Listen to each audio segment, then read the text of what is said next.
Уште еднаш ќе кажам дека особено чест ми е што професор доктор Ленче Алексовска Величковска е денешен прв предавач, инаку декан на факултетот за физичко образование, спорт и здравје.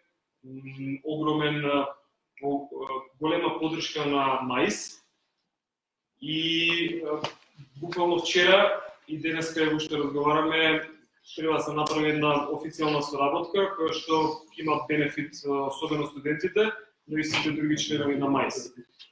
Битно е дека постои конекција и дека има добра желба за да се изорганизира себе тоа. Благодарам уште еднаш, повелете. Благодарам. Прво би сакала да ве поздравам сите. Голема чест и задоволство е за мене да партиципирам на вашите семинари за добивање на одредени лиценци, да се стави некој ред, ја го гледам ова како еден пионерски чекор. Иако многу години се зборуваше за овој ден, сепак се надевам дека оно што верувам во себе и што многу работи ќе дојде до крајот. Второ, сакам посебно да го поздравам професор доктор Јован Ивановски, кој сите ми беше професор, еден аплауз.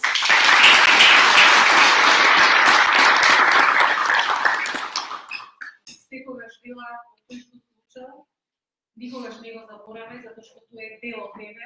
Некоја клетка живее со сите негови едукации, знаења, трансфер на знаења што ни ги направи овде и што направи една база, еден пат, кој што ние сите чекориме.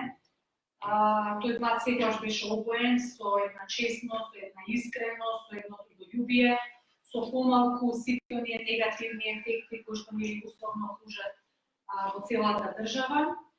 Така да верувам во можеби невозможност. Верувам во едно подобро утро. Верувам дека ќе се направи ред во многу работи. И тоа е последно, можеби надежта последно умира, така да мислам дека вербата е прво нешто што ние треба да се патиме за тоа и да одиме напред.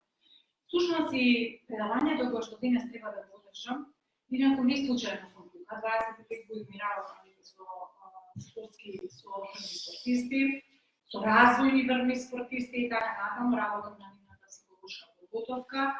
Многу од нив стана големи менаџери, лекари, доктори, се развија во изволени личности. Некои од нив допреа во врвниот спорт, се има медал на европско, на светско, во индивидуални спортови, некои индивидуални спортови направија некои најдобри резултати. Денеска е целта на ова предавање и да ја поставиме рамката што значи таа психолошка подготовка, што значат аспектите на психолошките аспекти што треба да ги има инструкторот по скијање, затоа што многу често можеби не буди нашата желба, не секогаш гледаме кој ни е клиентот условно, нели со кого ние работиме, која возраст ја имаат тие, како да направиме позитивен фидбек со нив и размислувајќи за предавањето, не можеше да биде само еднонасочно. Таа одика е ски инструкторот. Меѓутоа сите оние кои што ги носат децата имаат родители. Значи родителите, децата и тренерот представуваат еден спортски триаголник, а она на што ја денес сакам да посветам внимание е всушност тој таа психолошка рамка. Отворите кој сакате сајт. Не е веќе табло. Имаме физичка, техничка, тактичка и психолошка подготовка. Значи менталниот тренинг, психолошката подготовка. Долги години се занимавала, а на крај сите ваѓаат на неа. Не сум сигурен, висока анксиозност, трема, се изгуби во желбата.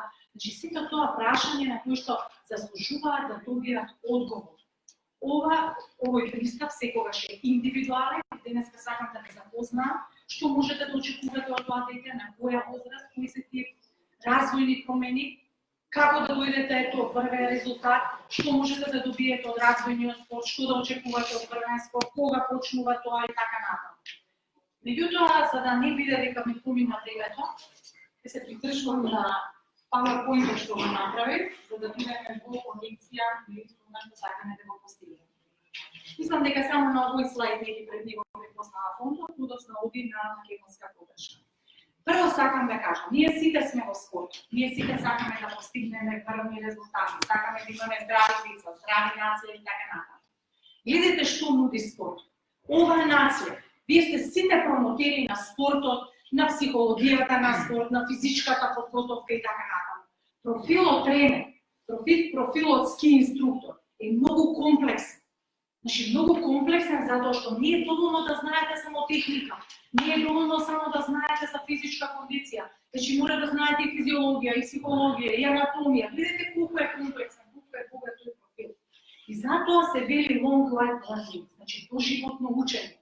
Некаде на факултетот ќе добиете одредено знаење, да кажеме, или на некој друг факултет, кој што е формално образование, меѓутоа подоцна мора сето тоа да се доедуцирате, за да можете да одговорите на овие сите потреби кои што сложно ви представуваат предизвик.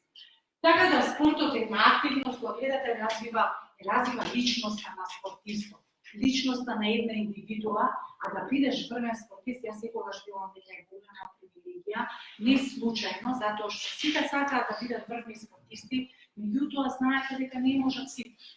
И дека спортската активност е единствен начин, кај што си сам, нема помош, ти си соголен таму.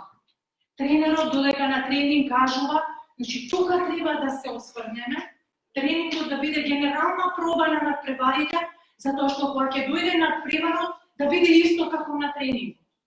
Значи има некои принципи кои што за жал се забораваат и поради тоа заборавање подоцна тоа нас не чини. А зашто привилегија? Привилегија затоа што за да бидете врвен спортист имате еден пат. Во спортската литература вака вела.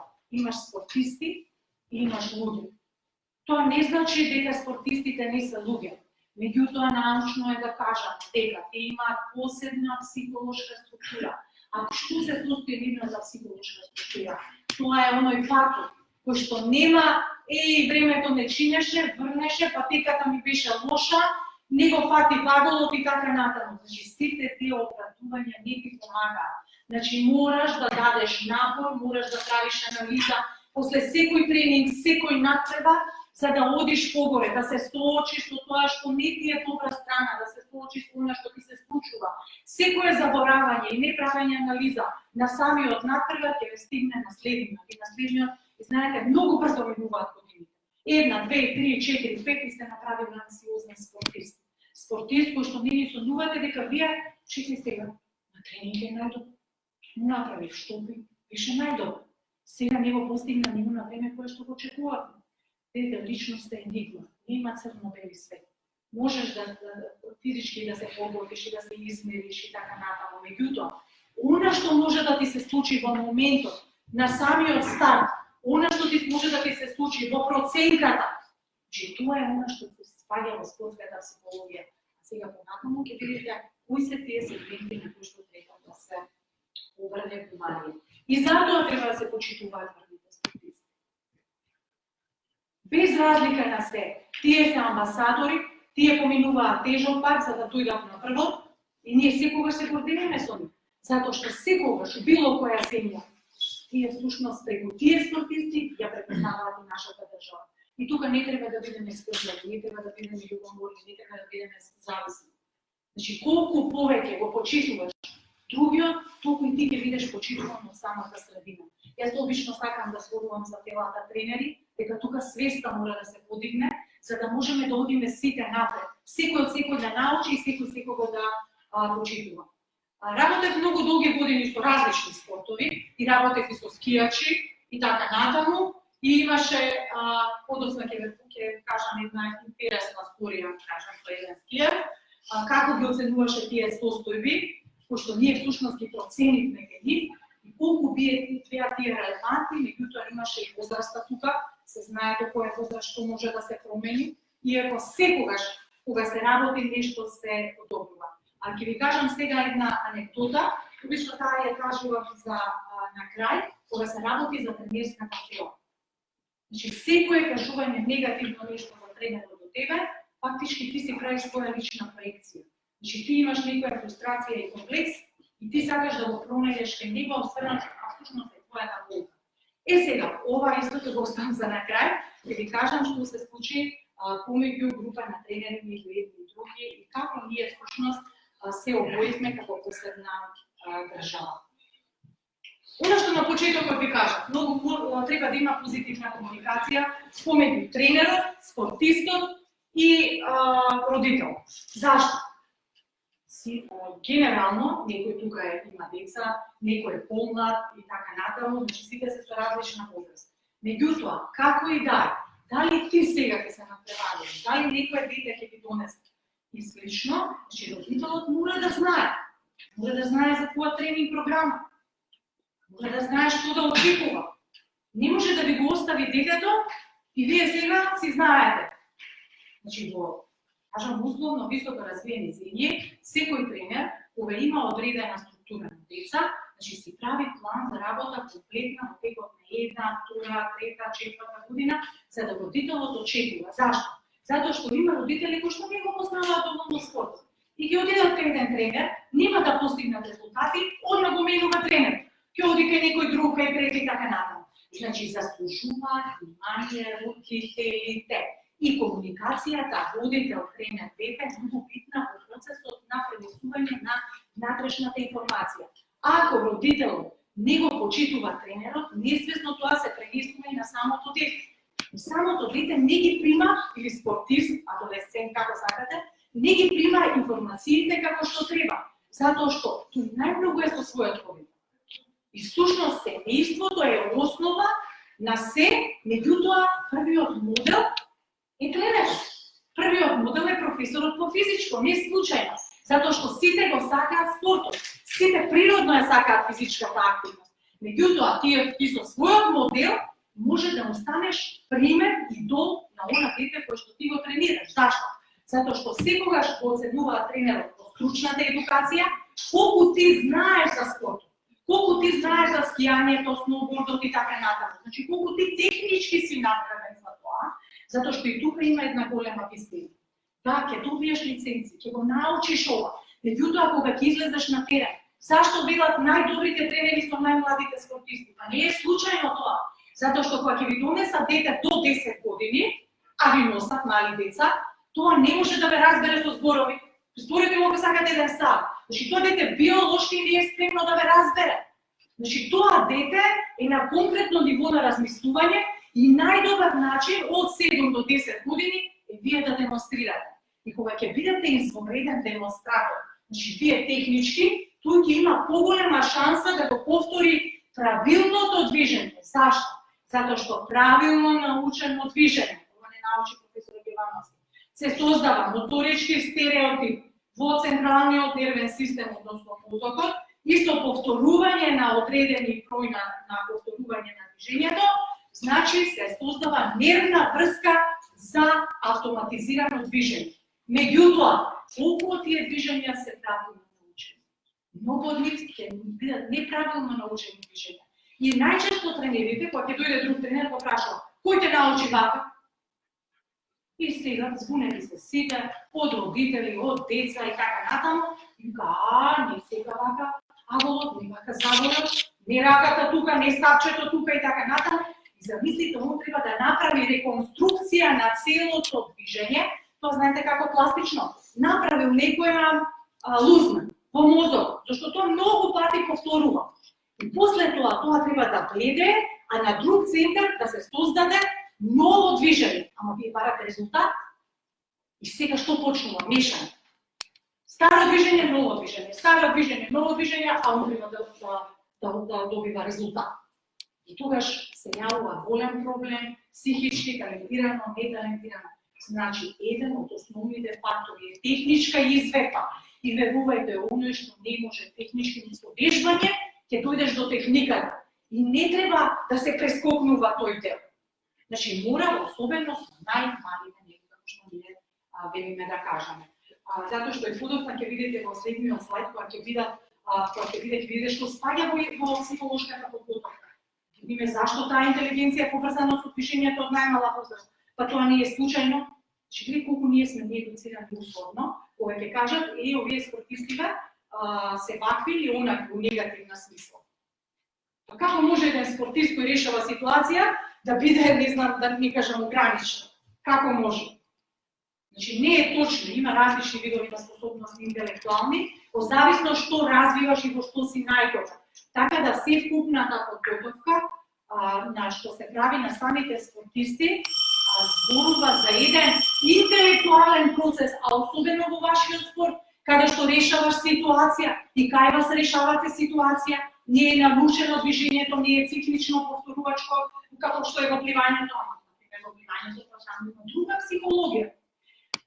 Поентата од овој слайд е дека мора да постои комуникација со едниот, другиот, третиот, инаку ќе се појават сите тие негативни последици што ги кажаме, и самото дете ќе изгуби довербата помеѓу тренерот. Во зависност од возраста може да го напушти спортот. Значи многу постојат специфичности и мора да се посветим на овие сегменти. Сега родители, сите вие генерално кои што сте родители, кои ќе видите така натаму, треба да знаете, со самото влегување во спортот, детето е здраво, детето развива здрави навики, ќе има правилно држање на тело, кај што ќе се надгради после може за многу други спортови активности и така натаму. Да не изборам за пороците, ќе има изграден спортски живот, ќе знае дека не треба да пуши, ќе знае дека не треба да пие, ќе знае дека треба да се легува на време ако сака утре да го фати целиот ден спортскиот живот и така натаму. Па гледате колку има поголема предност од сите оние кои што не се бават со спорт. Зашто го кажам ово? Затоа што многу често се разочаруваат родителите. Затоа што ви го оставаат детето и бараат брзи резултати, не знаејќи ги сите овие развојни промени, затоа што мора да се чека.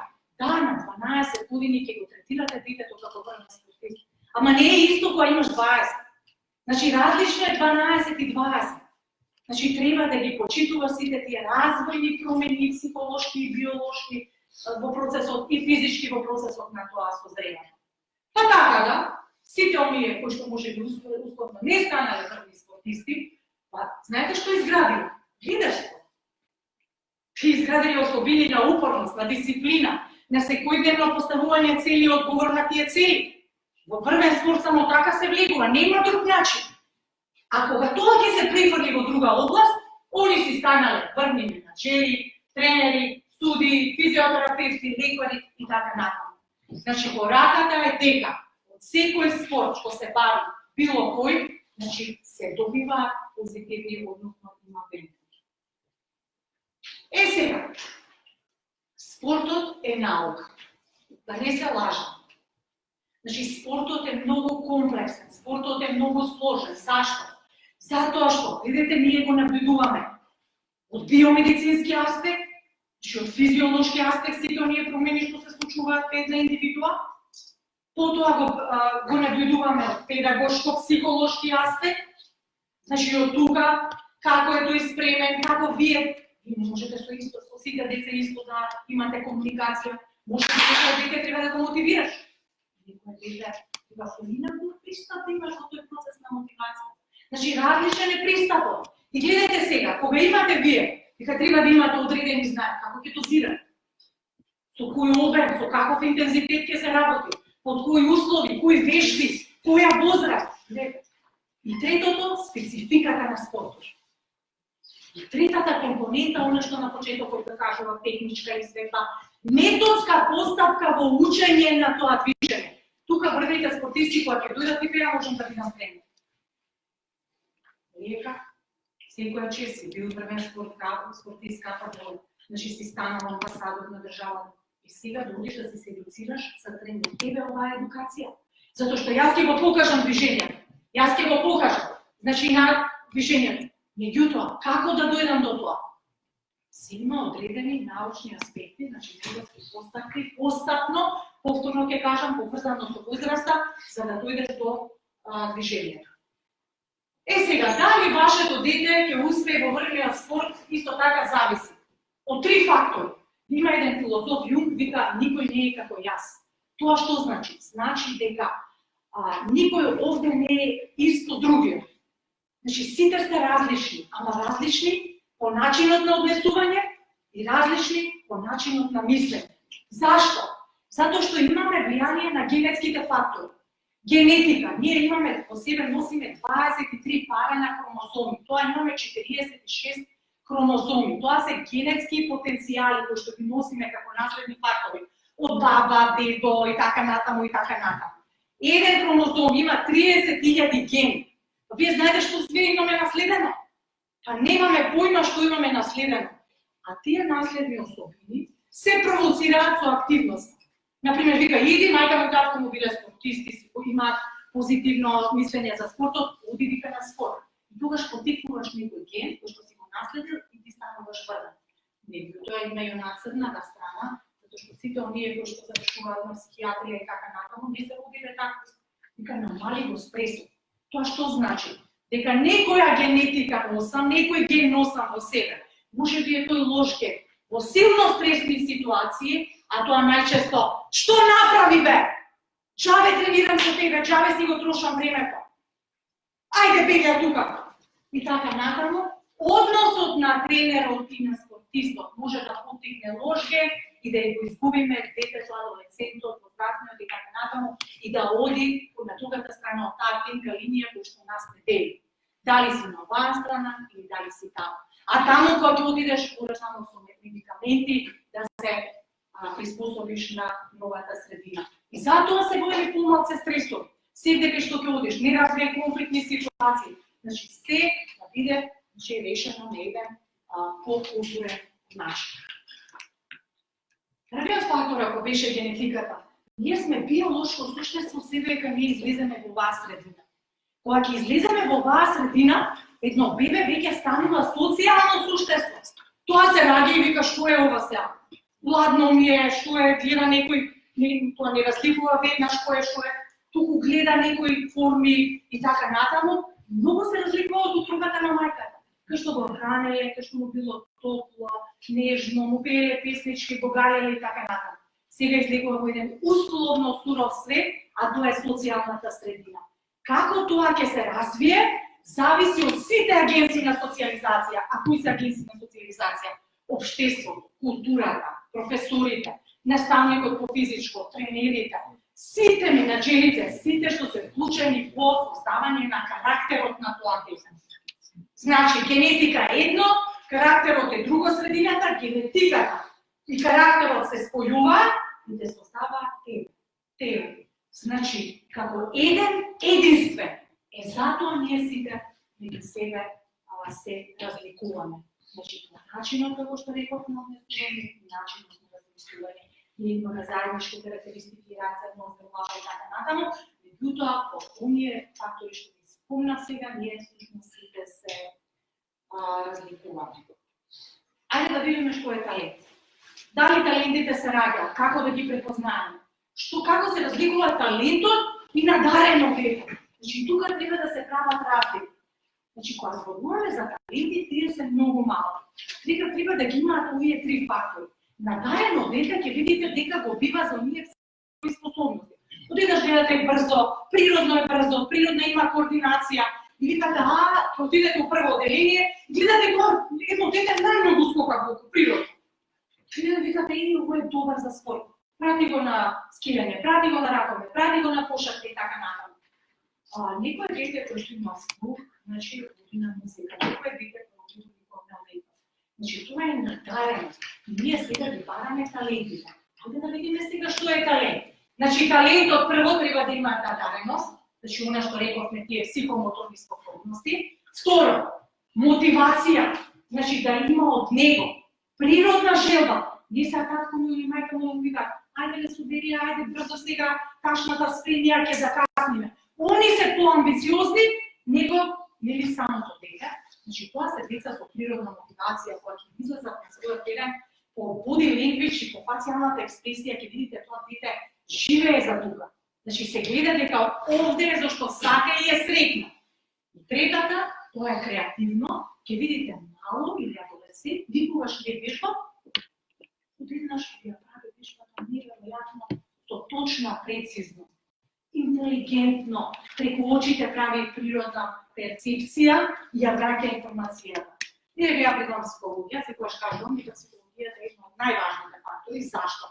Затоа што психологијата е во главата и секоја информација иде преку рецепторите, значи преку осетите за вид, допир, слух и така натаму мирис, се праќа информација до различни зони, тука се обработува, се процесуира преку нервните патишта до реакција. Гледате ја сега што правам. Јас сега зборувам и си ја врдам раката, значи горе-долу, ја не ги кажам. Значи, мене ова ми е толку автоматизирано, значи секоја техника може да се доведе до таква автоматизираност, да може да му оставиш тој да користи интелигенција во проценката на правилна, прецизна точност во изведување на движење. Родители она што го кажа, зошто е добро за нив да спортува самото дете, нема тука сега многу, затоа што ова веќе го кажавме. Што добива родител, исто така можете само да се прочитате, затоа што рековме спортскиот тој триаголник дека родителите се битни, еве ги сите работи кои што ги кажавме дека детето им е на сигурно, дека ги воспитува еден тренер кој што ќе биде модел, меѓутоа прав тренер, правски инструктор, кој што ќе му ги каже сите опасности, да не се лаже, да не пушат на драгоме, спорт, скијање или сноуборд и така натаму. Значи, безбедноста е број 1. Морате пред време сето тоа да го предвидите, да укажете, затоа што и стравот или ќе го потикнете, кај детето ќе си оди во друг спорт, или со вашата комуникација со самото дете или адолесцент, значи ќе го потикнете да остане во спортот и да чекори или по патот на респектот, ако можеме така да кажеме. Она што претходно го кажа, сега доаѓаме до самите спортисти. Значи, што да очекувате од нив? Прво, ајде да разјасниме една работа. Прво е најважно да знаете дека постои оваа психолошка подготовка и дека оваа се вика спортска психологија и е за здрави личности. Значи, тука, обично, кога се спомне психологија, изборам сега за овој аудиториум, генерално, идам јас така во еден клуб и 97 година кога прв пат почнав да работам, идам јас во спортски психолог, еден од таму нас нешто ми фали. Значи, ме прашува нешто, затоа што нема доволна едукација. 1965 година се појавила за прв пат спортската психологија. 500 спортски психолози тогаш се регистрирани. А можете да замислите сега која се. И ние уште збориме дали ова треба или не треба и така напред. Овој ден без ова нема каде да стои. Вика, ќе тренира и супер на 30 години ќе го направи след добриот резултат и ќе се откаже. Затоа во околните земји на 20 години, на 18, 19, 20 години се стигнуваат врвните резултати. Значи, мораме сега веќе да размислуваме дека како што постојат овие физичка, техничка, тактичка, психолошката, значи мораме да посветиме внимание на сето ова. Кога веќе збориме за овој дел, следниот слайд ќе ви кажам што значи тоа здрава личност и каде да се посвети внимание во однос на вашиот спорт, а овде зборуваме за возраст. И вака е поделено во однос на сите спортови. Меѓутоа, сега има специфики. Например, во гимнастика, може скијање и така натаму, се почнува може од 3 години да ти дојде да скија, да сака да скија, од 3 до 4, 5 и така натаму. За вас многу добра информација и да ги знаете развојните промени што се случуваат од најмала возраст па горе, а кој што сега ќе ви кажам онака експлицитно. На почетокот ви кажав дека не случајно спортот е интелектуална активност. И оно што мисли дека спортот се мускули, че тој толку е неедуциран, очи. Значи, жалостно, како да ви кажам, значи така некој веќе не ни правиме дискусии, затоа што во секоја нормална земја спортот е проеден. Затоа што сакате здрави луѓе, здрави деца, здрава нација, вика физичка активност. Зошто? Освен ова све што кажа, кога си физички активен, се активираат два хормона, серотонинот и ендорфинот, на задоволство и на среќа, значи ве гледај физиолошката потреба. Гледате, значи целиот систем веќе има друга перцепција. Од до 2 години, не случајно се кажува сензомоторна интелигенција, затоа што секое движење го поврзува што осетите и нели моториката. И во главата ти не си спремен да правиш и да, тука требаше ова и така натаму. Него си правиш природни шеми, влечејќи некоја количка и така натаму, а видите, уште од почетниот развој по интелектуалните способности има да почнува интелигенцијата да се развива и се вика сензомоторна интелигенција. После тоа, од 2 до 6 7 години, можете да го искористите кај дечињата. Затоа се вика, ајде сега скокни како зајаче, ајде сега собери ги дечињата како нешто, ајде сега и да, значи да символика да покажете во процесот на учење на техниката, а нив ќе им биде забавно, затоа што ги знаат тие термини. Ама, видите колку науката оди понапред. Ако порано во градинките одеше таква програма на физичка активност, скокање, нишање и така натаму, сега не. Дури одат со системски програмирани вежби за да се подобри некоја моторичка способност. Се прават одредени фитнес грами во кои што децата се третираат и се добива информација. Ти си просек, подпросек, надпросек, однос на возраст и моториката. Па се даваат препораки и така натаму, ама сега да не одат во тој правец, само чисто беше дека ако имате дечиња од 2 до 7 години низ игра, ама не забравяйте техниката и движењето и можноста дозирањето и повторувањето. Ако имате некое детенце кое што е подебелко, детенце кое што е потенко, значи различен е пристапот во однос на дозирањето, на повторувањето и така натаму. Значи не се пуштаат до така сите исто. Понатаму, она што ви го кажа, доаѓа од 7 до 11 години, каде што рековме најдобрите тренери, најдобрите ски учители, затоа што детето се гледа и го повторува движењето, правилно научено движење е основа за надградба на сите други вештини, способности и така натаму.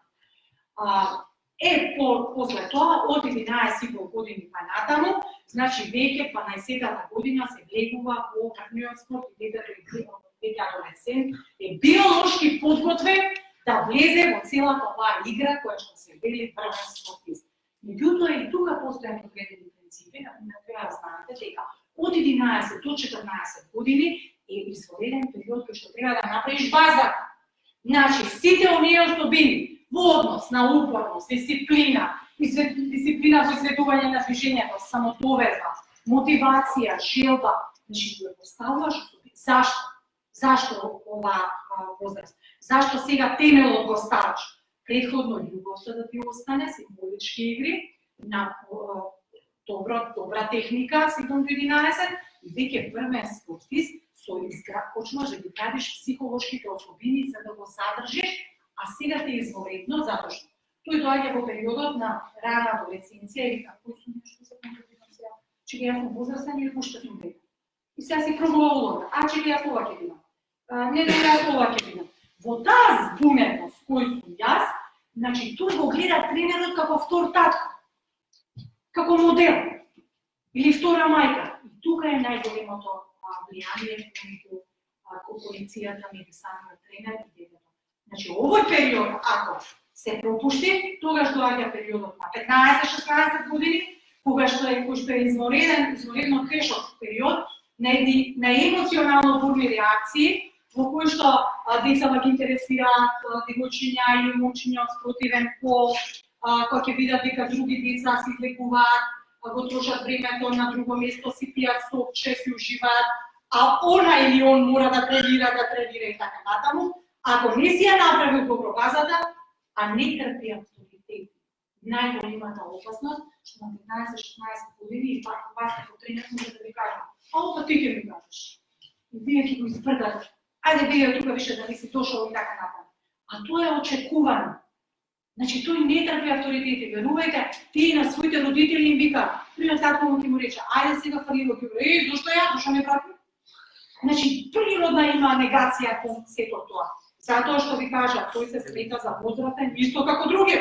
Како ако сте ти поврат возрастен 50 години. Затоа ви реков, ако го направиш ова од 11 до 14 години, како што треба, веќе го градиш првиот страт без проблем. Зашто рековме дека психологијата е многу важна? Рековме се наоѓа тука и секоја информација, едно движење не може да биде без да се процесуира низ мозокот. Тоа значи дека се е преку мозокот. Еве оваа интелигенција што ја спомнав претходно, ама таа ви зборував за разумна интелигенција. Значи како мислењето, процесот на мислење како се развива, значи од почетокот нели до условно тие години кои што нас не се потребни за да навлегнеме скијање. И сега генерално за овие интелектуални способности што беше интелигенција, способност за брзо и ефикасно. Инаку што шансата отиде. Еднаш е европско, еднаш е светско, ама еднаш е тој тренинг, еднаш е сега овој семинар, тука, овде. Кој е присутен, кој е фокусиран, кој е концентриран, значи не се повторува така, имаме друг семинар. Меѓутоа сега е овој и не е повторен, готово, така и трката. Не може да се врати време, можеме само да направиме анализа и така натаму. И сега кога се работи за интелигенција, значи брзо и ефикасно, има два вида на интелигенција кои што нас интересира и ние ќе процесираме со самите спортисти.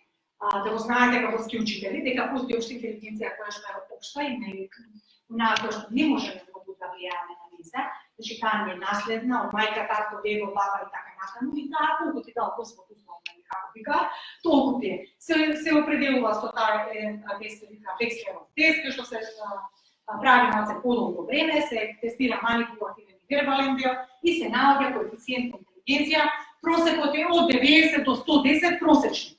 Овие предходно се гранични, подпросечни, гранични случаи, идиоти, имбецили, идиоти и дебили, а овие горе се били надпросечни, гениалци и така натаму. Нашто ни интересира е оваа спортска интелигенција. Ако ова не можеше да се менува, оваа општата интелигенција, оваа спортската интелигенција може да се менува. Тоа што значи? Значи, спортската интелигенција, например, во вашиот спорт, можноста за перцепција. Значи, кога ќе ја види стазата, да ја запомни. Значи, кога ќе ја види, некој ќе го запомни само првиот дел, а некој ќе помни целата стаза. Знаете како директно да му е враќано овде, со самиот поглед. Брзина на реакција.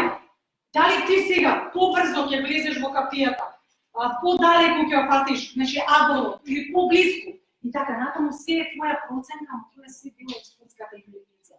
Просторна ориентација, како го чувствуваш простор, исто така. Кинестетичка меморија, колку пати ќе ти покажам едно движење. Еден го прави одма, друг му треба повторување. Значи тоа се способности во кои што сите се разликуваат. Ама најдобро се дека сите овие можат да се подобрат.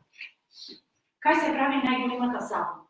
Например, тој може да има спортска интелигенција, а вие ќе кажете, ќе го видите, пет пати го кажам една иста работа, он пак ја прави истата грешка. Значи, веднаш ќе го селектира. А може би он има проблем со емоциите. Да видиме сега на второто поле. Вие само ќе ме помините кога 5 минути да завршам, затоа што да не узурпирам времето на другите. Втората рамка, нели интелектуалните способности, ако тука можеме да влијаеме. Кај некои визуализации што се спомнуваат. Ние рековме, наука е ова. Сега доаѓаме таа втората рамка, тука кои особини би се потребни. Прво секој треба да знае кој сум јас. Ако јас сакам да бидам добар ски учител, јас точно треба да знам кој сум. Паметен сум, агресивен сум, трудолюбив сум, комуникативен сум, со самоиницијатива, со доминантност, со субмисивност. Кои особини ги имам? Ја не можам да се изненадувам од себе, а да сакам да учам други деца. Извинете, јас морам да ги имам најдобрите особини, кои што се условно поставени како во спортската наука се поставени од А до Ш точно, за да дојдеме до позитивен резултат. Во спротивно, ако ти не ги имаш тие особини, како ќе ги наметнеш на детето? Ако ти си, например, некој тремаџија, доаѓаш пред самиот тренер и му викаш, тука ми спремен ли си? Тој те гледа. Ако тренерот ме прашува мене дали сум спремен, значи тој не е спремен. Затоа секој тренер треба да се ја знае својата собствена приказна во однос на сите особини, кои сум јас, кои особини ги поседуват, за да може директно да му направам позитивен наслед на оние адолесцент кој што јас го воспитувам и така натаму. И сега, со оглед на времето, не можеме можам цел ден да го изборувам, затоа што има темперамент, кој што е наследен, има карактер кој што го става средината, ако ќе кажеме наследен, темперамент, знаете што е емоционално реагирање, како ти реагираш во определена ситуација. И тоа е наследен. Сега сите имаме различен темперамент. Некој е холерик, сангвиник, флегматик, некој меланхолик. Наједноставно ќе кажам, такви тренери има. Например, ако си ти холерик, во ситуација кај што предизвикува стрес, брзи силни реакции. Ќе се истепаш на некого, ќе го навредиш, дали вербално или физички.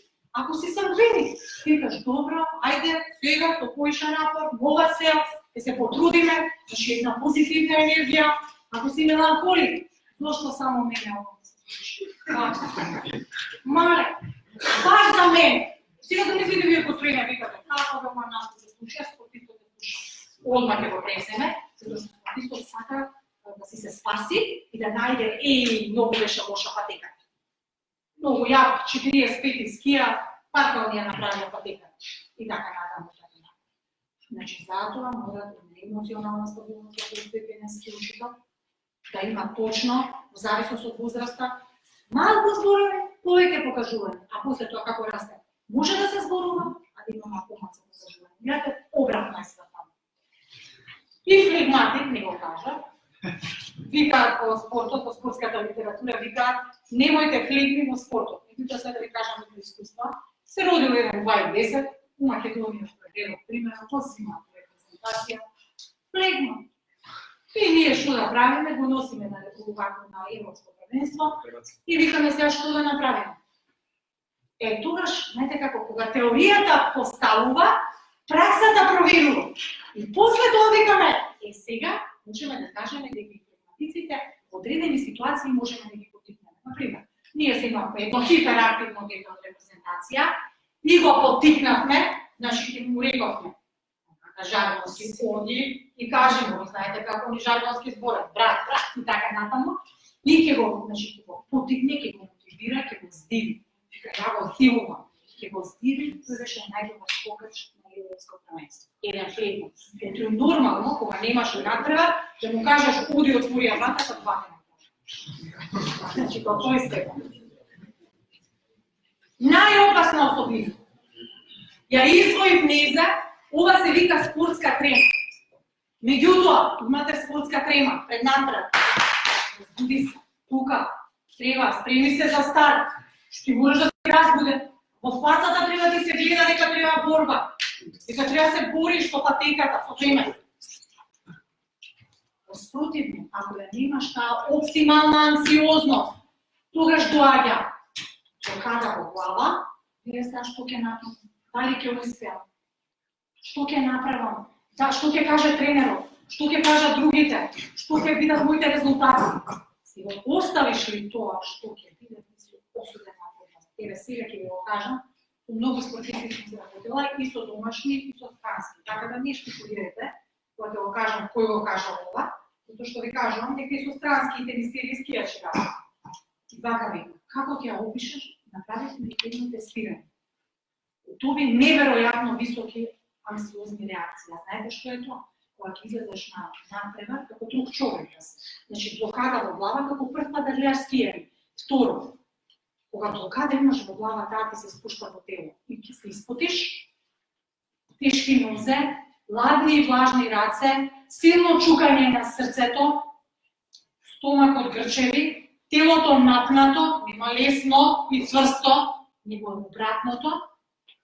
И овој вака вика. Вака вика тој спортист. Може вика, тоа видовме колку високи резултати имаше. Се чудихме како тој уопште се надпреварува. Може да го опишем чувството? Кога ќе излезам на тренинг, мислам дека цела планина можам да ја носам на грб. Меѓутоа, кога ќе излезам на надпревар, сакам да се претворам во глувче и да избегам. И така се чувствувам.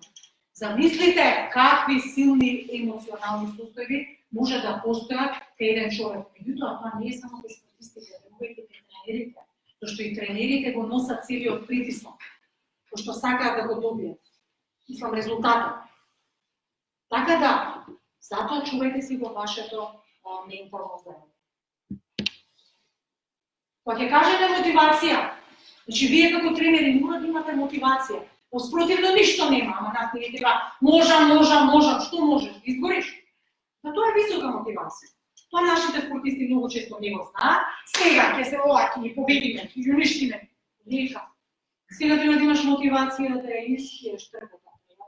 Па после втората, па тогаш да видиш. А не пред самиот надпревар, ова ќе бидам, тоа ќе бидам, и на крај дебакал, и после не може да се освои, искуство Македонија каква е, катастрофален резултат, уште повеќе губива и тој како да продолжи понатаму. Значи, ова е процес, ова го има на секој тренинг. Мотивација нема за еден ден, има мотивација за специфични напредоци, тоа е друго. А инаку мотивацијата како особина, секој тренинг се поставя. Тоа е како спортската психологија вика, не виси на тренинг. Што ќе се ми тука мене физички, ако психички мисли? Они гледа како си прават муабет или нешто си мисли десето. Ти му збориш едно, он ти си замислил друго, трето и пето. Значи, затоа им се посебно им се потенцира. Не виси на тренинг. Еве, за 5 минути почнем. Рековме дека спортот е интелектуален процес. Родители, немојте амбиција победа, стравно ви развивате кај самото дете. Тренери, направете програма, бидете упорни во изследување на програмата, едуцирајте се, имате континуирана едукација. Секогаш позитивна комуникација, запамтете, вие сте модел за спортистот, зошто? Прво гледаат дали знаете скијање, не сноуборд или не знам што. Второ, гледаат како вие надворешно се однесувате. Значи како сте облечени, изчешлан, дотеран, избања и така натаму. Што носите, дали носите опрема соодветна.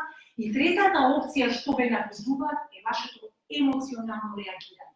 Значи како вие реагирате во различни ситуации. 3 фактори во кои што вас ви ставаат оценки. Внимавајте. Какви стилови на раководење? Има тренер диктатор, автократски, ја кажувам и готово. Лека, не носи резултат. Не носи. Има демократски, кој што збори, он збори, тренерот на крај одлучува, меѓутоа слуша што збори народот, слуша. И трето, анархија, тренерот може. Не се знае кој е тренер, кој е шефист. Значи, најдобар е комбинира. Значи да има дисциплина, ама има топлина, да има напред. Ова е последниот слайд. Авторитетот на тренерот. Значи, авторитетот на тренерот. Имате лажен авторитет и вистински авторитет. Еве го вистинскиот авторитет. Ако стварно се посветите, без посветеност нема ништо. И гледате, да бидеш стручен, значи да се едуцираш. Повеќе, да читаш, да се образуваш, да пробуваш. Значи тоа ќе ме направи богат и тоа ќе ме направи неверојатен експерт. Да знаете, ќе го препознаат. Не плаќаат ни тренери, ни селектори, не плаќаат. И како може? Значи, ако имаш ти приказна, кое што е успешно и кое што оди од збор на збор, ако веруваш, значи гледате, секој вака вика, патот на успех, на вера. Да веруваш многу во себе, да веруваш во тоа, да се едуцираш и да работиш многу, тие две работи. Можам да се викам, јас сум најдобра, ништо не работи. Најдобар, а не мрдаш со ништо. Мораш тие две работи за да го постигнеш тоа високо ниво. Да бидеш, да имаш социјална интелигенција. Може ти само со едно дете си правиш муабет, овие другиве ништо. Че социјална интелигенција, кога, со кого, како, че проценката. Знаеш дека некој е фрустриран, се тере, вика, едно, че не создаве ситуација која што ти ќе си наставиш. Способно за раководење и управување, видите, не може секој менаџер да биде, не може секој тренер да биде, не може секој горе да биде. Значи имаш способности за раководење, донесување на одлука, владење со одлуката, не да донесам одлука да не спијам 3 дена.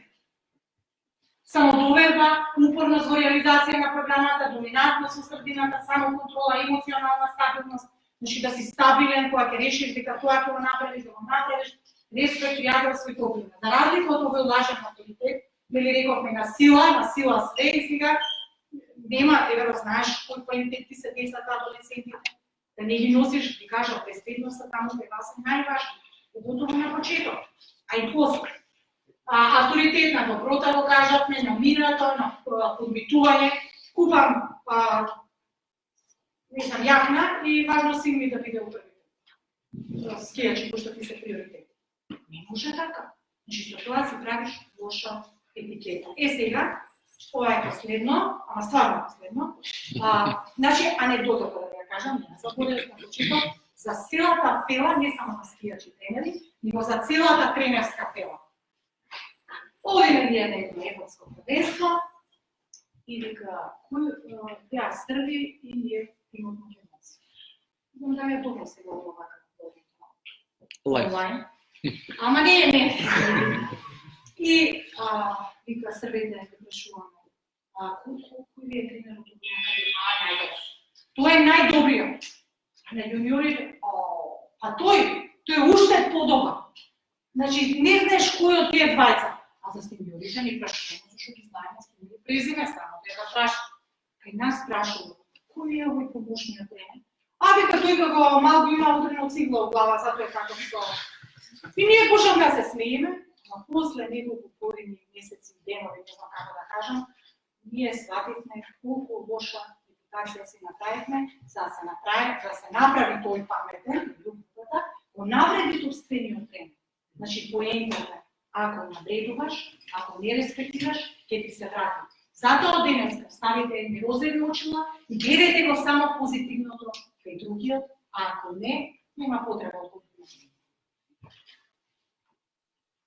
Благодарам за